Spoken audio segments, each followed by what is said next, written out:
Locked to your Google account and can't access it? In this video, I'm going to show you how you can solve this issue.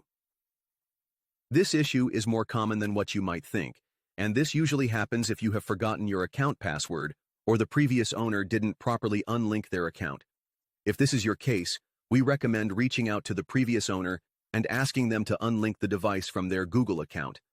However, if contacting them is impossible, stick around because we will go through the step-by-step process to unlock your device.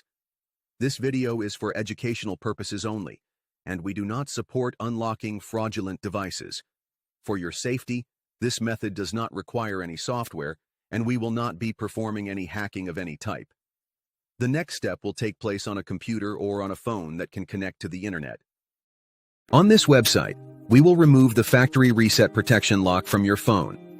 The factory reset protection lock will be removed based on the EMUI number of your device.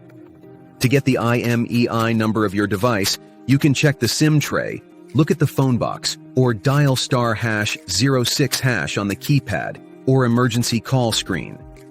Once you have your phone's EMUI number, you will need to complete this form with the phone model, country, EMUI number, and your email address. You will be notified when the factory reset protection lock is removed from your phone.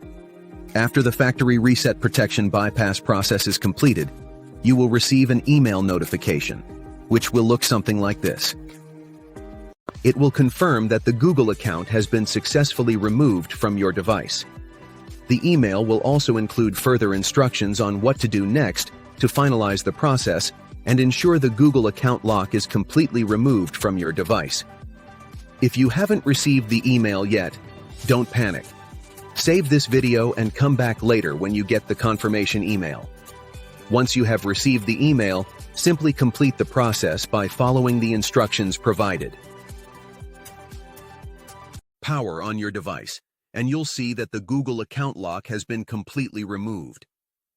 Don't forget to like this video if it helped you, and make sure to subscribe to stay updated with more helpful tips and tutorials. If you have any questions or need further assistance, leave a comment below and I'll be happy to help. Thank you for watching, and I'll see you in the next video. Take care. Power on your device, and you'll see that the Google account lock has been completely removed. Don't forget to like this video if it helped you, and make sure to subscribe to stay updated with more helpful tips and tutorials. If you have any questions or need further assistance, leave a comment below and I'll be happy to help. Thank you for watching, and I'll see you in the next video. Take care.